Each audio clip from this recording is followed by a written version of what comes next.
করতে পারিনি, সে তো কিছু করতে পারিনি না। হাসপাতালে আমি গেছিলাম, পড়াশোনার ওরা তাড়াতাড়ি করে হসপিটালে নিয়ে এসছে, পেছনে পেছনে আমিও এসেছি গাড়ি করে।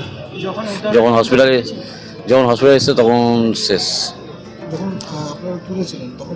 তখন জলটা বের করা হয়েছিল, যখন আমরা চাপ দিয়ে জলটা বার করানোর চেষ্টা হয়েছে, জল বেরিয়েছিল, তারপরে সেন্সলেস ছিল, কিন্তু নিঃশ্বাস চলছিল, কিন্তু তারপরে রাস্তায়। অভিনেতা রাহুল অরুণোদয় বন্দ্যোপাধ্যায়ের ড্রাইভার এটাই বলছেন যে দাদার সঙ্গে থেকেও সে কিছু করতে পারেনি, তার এটাই আফসোস। পুরো ঘটনাটাই সবার সামনে ব্যাখ্যা করেছেন তিনি, কিন্তু এই ঘটনার কতটা সত্য কতটা মিথ্যা তা কিন্তু এখনো আমাদের কাছে পরিষ্কার নয়। প্রত্যেকেই এটা তদন্ত করে ফুটিয়ে সত্যিটা যাতে দেখা হয় সেটাই চেষ্টা করে যাচ্ছে এবং সবাই এটাই চাইছে। আপনাদের মতামত অবশ্যই কমেন্টে জানাতে ভুলবেন না।